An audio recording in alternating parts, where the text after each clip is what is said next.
Després del concurs de paelles de dissabte, el diumenge s'iniciava amb la despertada amb banyador de les Colles, que va acabar amb un bany a la piscina d'estiu de Can Lledó i esmorzar amb xocolata i xurros per a tots els culleros matiners. I després, la trobada d'autos i motos antigues en la seva 26a edició va aplegar uns 45 participants i va mostrar els seus vehicles a l'Avinguda Mauri. A la tarda, el carrer Sant Isidre s'omplí de gom a gom de participants en la 12a edició de la Pintada del carrer Sant Isidre, que superà la previsió i va comptar amb gairebé 400 participants. Y la fiesta ahora, pues ya ves, es una pasada.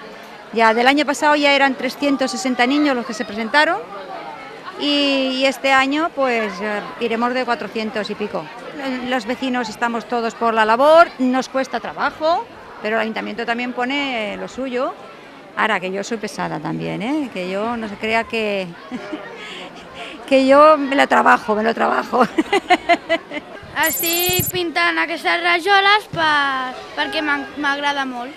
I estic aquí pintant també rajoles per a les festes del poble de Sant Fos. L'associació de botiguers hi va col·laborar amb un taller de maquillatge. Pues muntem una carpa, agafem tots els nens que vulguin, li pintem els dibuixos que ells vulguin a la cara i col·laborar més que res amb el poble. Tot plegat, una tarda força agradable i entretinguda per a menuts i grans. Les sardanes van tancar les activitats culturals de la tarda i a la nit la música de la salseta del Poble Sec i dels concerts joves van cloure la programació de diumenge. I bueno, ajuntem de la colla que estem sempre, volíem formar part de Sant Fos, de les colles, i per això la vam crear. I a part és el nostre primer any i de moment va bastant bé. Amb ganes de repetir, que sigui ja l'any que ve també, per donar-ho tot.